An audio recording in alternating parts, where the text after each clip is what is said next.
আরে হাট চলে কি দিয়া? এটাই তো সত্য, ঠিক না? আমি যদি ওনারে প্রশ্ন করি বাল্ব চলে কি দিয়া, বিজ্ঞানের কাছে তো জবাব নাই, বাল্ব কি দিয়ে চলে। কিন্তু আমাদের কাছে আসেন, কিতাবে আছে আলা ইন্না কলবি ইবনে আদম মালাইকাতুম মুআক্কালা, আপনার হাড়ের উপরে একজন ফেরেশতা নির্ধারিত আছে যে পাঁচ করে রক্ত বাইরে যায়, ছেড়া দেয়, আবার ভিতরে ঢুকা যায়।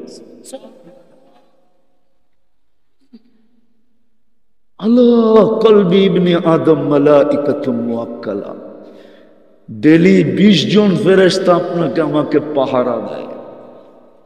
হ্যাঁ হ্যাঁ হ্যাঁ, সত্য এটাই। এই জন্যই তো আমি বলি, এই বডিটা যদি প্রযুক্তি দিয়ে চালাইতে হইতো, আপনাদের বিজ্ঞান দিয়ে যদি এই শরীরটা চালাইতে হইতো, প্রযুক্তি দিয়ে যদি চালাইতে হইতো, তাহলে একজন মানুষেরটা চালানোর জন্য না জানি নারায়ণগঞ্জের সমান একটা ফ্যাক্টরি লাগতো, আর কত হাজার জানি ওয়ার্কার লাগতো। মানে এটা বুঝে আসে না, ঠিক না?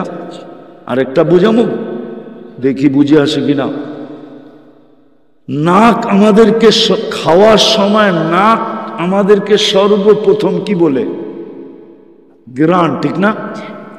শুনতে দেরি, সাথে সাথে রিপোর্ট দিতে দেরি করে না, ঠিক না? গ্রান ঠিক থাকলে কি বলে, আর যদি ঠিক না থাকে বাদ দাও, ঠিক না? আচ্ছা, এই গ্রানটা যদি আপনার খাদ্যের উপযোগী অনুপযোগী, এটা যদি প্যাথোলজি সেন্টারে করতে হতো প্রযুক্তি দিয়া, তাহলে বলেন আপনার খাওয়ার সিরিয়াল কখন আসতো? একটু ভাবেন। আফালা তাতাফাক্কারুন, কোরআন তো এটাই বলে, তুই কি চিন্তা করিস না? ওয়া আম্মা বিনিআমাতি রাব্বিকা ফাহাদ্দিস, তুই কি আমার নেয়ামতের স্বীকারোক্তি দেস না? বল, তোর প্রযুক্তি যদি এই গ্রানকে প্রযুক্তির মাধ্যমে নির্ণয় করতে হইতো, তাহলে তোর প্রযুক্তি তোকে কতক্ষণ সময় পরে রিপোর্ট দিত বল, আর তোর সিরিয়ালটা কত লম্বা হইতো। প্যাথোলজি সেন্টার তো আগে করতো প্রশাসনের লোকের, কেন ওগো দেশ সামলাইতে হইব, ঠিক না? আগে ওদের সিরিয়াল দিত, ঠিক না? ওদের ভিতরে আবার ওদের অফিসারদের, বড় বড় অফিসারেরটা আগে দিত, ঠিক না? এরকম সিরিয়াল করতে করতে তো বেলাল রাদিয়াল্লাহু তাআলার কথাই সত্য হইতো। বলছে, বেলাল হাসো কেন? বলছে, আলহামদুলিল্লাহিল্লাযী হাদানা, হাদানি, প্রশংসা ওই আল্লাহর যিনি আমাকে হেদায়েত দিয়েছে। বলছে, বেলাল সত্য তো, কিন্তু হাসির কি এটার ভিতরে?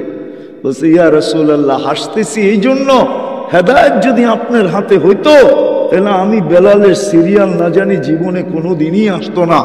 কেননা আপনি তো হাসিমিদেরকে হেদায়েত আগে দিতেন, তারপরে কুরাইশিদেরকে দিতেন, তারপরে মক্কাওয়ালাদেরকে দিতেন, আরব ভূখণ্ডে দিতেন। আমি তো সেই ইউথিওপিয়ার বেলাল, তাও আদিস আবাবার থেকে 3.5 ঘন্টার দূরত্বের বেলাল। আমার সিরিয়াল জানি জীবনে আসতো কি আসতো না তাই জানি না।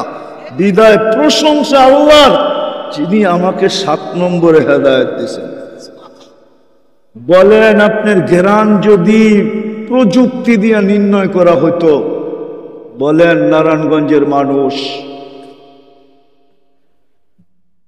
আরে বলেন না, সিরিয়াল কত লম্বা হতো। তদ্রূপ যদি জিহ্বা স্বাদ বলে, যদি 7টা প্রযুক্তি দিয়া নির্ণয় করা হতো, তাহলে আপনি খাইতেন কখন? সিরিয়ালই তো বসতে বসতে আপনার জান শেষ, ঠিক না? তো ফেরেশতা আমাদের খেদমত করে, যেই মানুষটাকে আল্লাহ দুনিয়া দিলেন, আখিরাত দিলেন, গণাইতে গেলে কিন্তু সারা রাত চলে যাবে। বুদ্ধিমান এতটুক দিয়ে বোঝে, মানুষ যদি মানুষ হিসাবে জন্ম নিত, নিলি আল্লাহর কাছে আকর্ষণের পাত্র হইতো, রসুলের কাছে আকর্ষণের পাত্র হইতো, তাহলে এই মানুষটাকে আল্লাহ কোনদিন জানোয়ার বলতেন না, উলাইকা কাল আনআম বলতেন না। আপনাকে আমি বুঝাইতে পারি না, এই মানুষটাকে আল্লাহ কোনোদিন জানোয়ার বলতেন না। আমি তো 6টা অল্প কয়েকটা দেখাইলাম, যেই মানুষটাকে কুদরতি হাতে তৈরি করলেন, যেই মানুষটাকে 10 মাস সময় নিয়ে তৈরি করলেন, সৃষ্টির ভিতরে সবচেয়ে সৌন্দর্য দিলেন, সবচেয়ে সুন্দর গঠন দিলেন, সুন্দর গঠন দিলেন। আর একটা বলবো, হুজুররা মনে হয় মানবে না, কারিগর কখনো কোনো জিনিস বানানোর পরে যদি তার হাতের জিনিস অপূর্ব হয়ে যায় তো কারিগর পর্যন্ত তাকলাইগা যায়, এটা হইল কেমনে? তখন আর সে এটা মার্কেটে দেয় না, মার্কেটে তখন সে কয় এটা আমার ঘরেই থাকবে, আমার ঘরেই। সে নিজের হাতের জিনিস, কিন্তু তারপরও নিজে আশ্চর্য হয়ে যায়, এরকম হইল কি করে? তখন সেই ভালোবাসায় পড়া যায়, ওটা বেচা যাবে না, হয়তো না, হয় না? আল্লাহ আমাদেরকে সাজাইতে সাজাইতে সাজাইতে সাজাইতে এক সময় আল্লাহই ভাবতেছে এত সুন্দর। তখন আল্লাহ নিজেই ঘোষণা দিচ্ছে, ইন্নী লাকা মুহিব্বা, আমি তোর ভালোবাসায় পড়া গেলাম, আমি তোকে ভালোবাসা ফেললাম। কেননা সৃষ্টির ভিতরে আর চেয়ে সুন্দর নাই। ওই মানুষটাকে আল্লাহ জানোয়ার বলে কি করে? আপনি বিবেক দিয়ে বোঝেন। এরকম কিছু যাকে দিলেন তাকে তো জানোয়ার বলা ঠিক না, ঠিক না? তাইলে বোঝা গেল মানুষ হিসাবে জন্ম নিলেই মানুষ আল্লাহর কাছে প্রিয় হয় না, আকর্ষণের পাত্র হয় না। ফুল হইলেই আকর্ষণের পাত্র হয় না যতক্ষণ পর্যন্ত না ফোটে, যতক্ষণ পর্যন্ত না ফোটে। মানুষ যদিও শত গুণে গুণান্বিত, শ্রেষ্ঠত্বের মুকুট যার মাথায়, ফেরেশতা যার সেবায় নিয়োজিত, ফেরেশতা 24 ঘন্টা আমাদের সেবা করে। এটা খুলতে গেলে কয়েক রাত নিচে চলে যাবে যে ফেরেশতা আমাদের কি কাজ করে। সব ফেরেশতা এটা দিয়া পরিচালনা করে।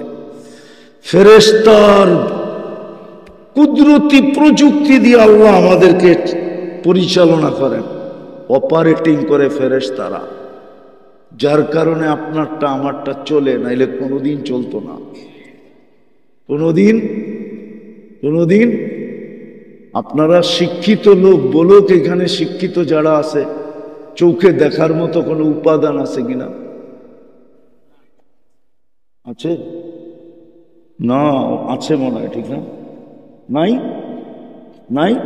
বিজ্ঞান পায় না আজ পর্যন্ত। যদি পাইতো উপাদান তাহলে আর্টিফিশিয়াল চক্ষু তৈরি হয়ে যেত এতদিন। কানে শোনার কোনো উপাদান নাই, যদি থাকতো তাইলে বধিরত্ব দূর করার জন্য এতদিন আর্টিফিশিয়াল শ্রবণ শক্তি তৈরি হতো। এইখানে বলার কোনো উপাদান নাই, তাইলে বোবাত্ব দূর হওয়ার জন্য এতদিনে মেশিন তৈরি হয়ে যেত। নাই কোনো উপাদান, শুধু কুদরত দিয়া মানুষ দেখে। কুদরতের উপাদান আছে। এক এক চোখে 13 কোটি ক্যামেরা, কত? 2 চোখে। অথচ যদি কোনো শিক্ষিত লোক থাকে, বলেন তো আমাকে চোখের আয়তন কতটুকু? বলেন, জানো না? কি কলেজে পড়ছো? জানা নাই? চোখের আয়তন কতটুকু? বেশিরতে বেশি কতটুকু হবে? কত? কতটুকু? চোখের ওজন কতটুকু? আধা ছটাক। আয়তন আর কতটুকু হবে? 1.5 ইঞ্চি। কত? 1.5 ইঞ্চি, 2 ইঞ্চি। এর ভিতরে 13 কোটি ক্যামেরা। বিজ্ঞান তো আজ পর্যন্ত সরিষার আকৃতিতে ক্যামেরা বানাইতে পারে না। কি আপনাদের জানা আছে সরিষার আকৃতিতে ক্যামেরা আছে?